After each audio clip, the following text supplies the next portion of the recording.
this video we shall be learning about Raman spectroscopy. Raman spectroscopy is actually another vibrational technique which is currently gaining popularity due to the recent technological advances that made the instrumentation more accessible. It is just like an IR technique. But Raman and IR spectroscopy, they give same kind of molecular information, and each method can be used to supplement or complement the other one. It is one of the significant analytical technique, and it's used for identification of many types of compounds, including organic substances we can use, inorganic substances, as well as the biological samples can also be investigated using this technique. Actually, this technique is independent of the state of matter. That means all types of samples, including solid, liquid, gases, even the powders and the thin films can be used for studying by Raman spectroscopy. Right? Raman spectroscopy, it provides both the chemical and the structural information. It is used in the identification of the substances through their characteristic Raman fingerprint. Actually, the technique is named after the famous Indian physicist C.V. Raman, who together with his research partner K.S. Krishnan was the first one to observe this phenomena of Raman scattering in 1928. Okay, moving further to the basic principle of this technique. Actually, the scattered light is used to measure the vibrational energy modes of a sample in this technique. Like for example, in IR technique or the IR spectroscopy, we studied the vibrational transitions, right, happening in a molecule. That was happening, why? Because the absorption of light was taking place. Here it has nothing to do with the absorption of light, but what are we studying? We are neither studying the absorption, the light which is absorbed, nor we are trying to study the transmitted radiation. But what is it significantly based on? It is based on the study of the scattered light, right, which is used to measure the vibrational energy modes of a sample. For a vibrational mode to be measured by this technique, it must be Raman active in nature, which occurs when the molecular polarizability changes during the vibration. Now, as the term is introduced here, that is molecular polarizability. Bond polarizability is the ease with which an electron cloud moves to one end of the bond, right? The non-polar bonds are more polarizable in nature than the polar bonds. Like for example, we have hydrogen molecule. So hydrogen, it is made up of molecule is made up of two hydrogen atoms. These are the similar atoms. So obviously the bond between them is not a polar bond. So such type of molecules are good substances to be investigated using the Raman technique. Right.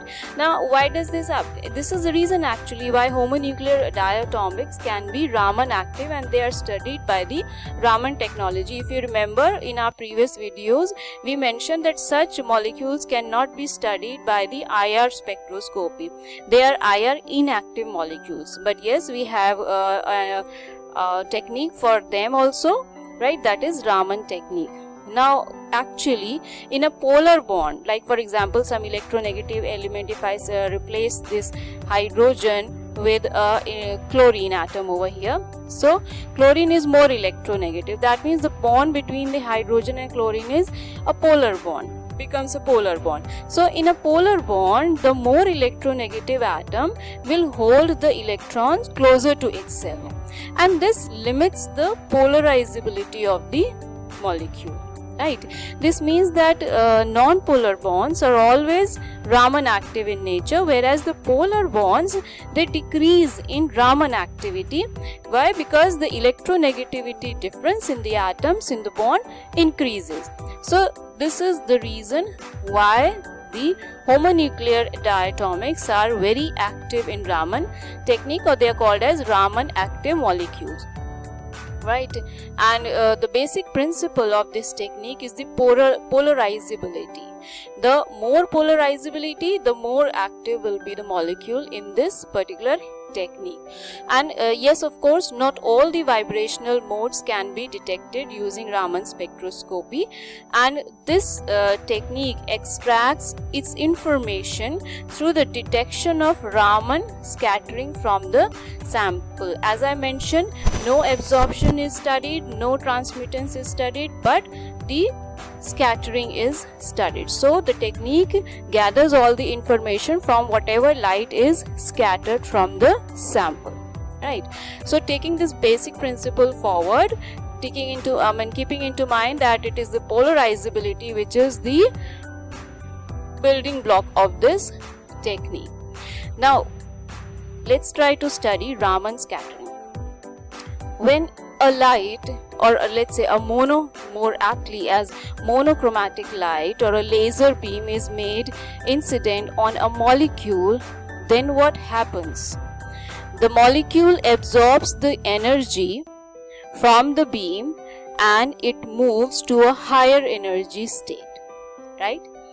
With the energy of the photon, definitely of the laser beam coming over here, is transferred to the molecule. So when the energy is transferred from the beam to the molecule gains energy and it moves to a higher energy state. Now this situation can be considered as the formation of a very short-lived complex, let's say, between the photon and the molecule, which is commonly called as the virtual state of the molecule. It is not the true state, but it is called as the virtual state of the molecule. The virtual state actually is not stable, and the photon, it gets re-emitted almost immediately as the scattered light. So what's happening over here? Molecule absorbing energy from the laser beam, going to the higher energy state. Now this state is let's say we have compared it to a very short-lived complex between the photon, which is incident on the molecule, and the molecule, which is commonly called as the virtual state. And yes, of course, higher the energy, lower the stability, so the virtual state is not stable, and the photon emits back almost immediately as the scattered light, right? Hence the light is scattered by the molecules.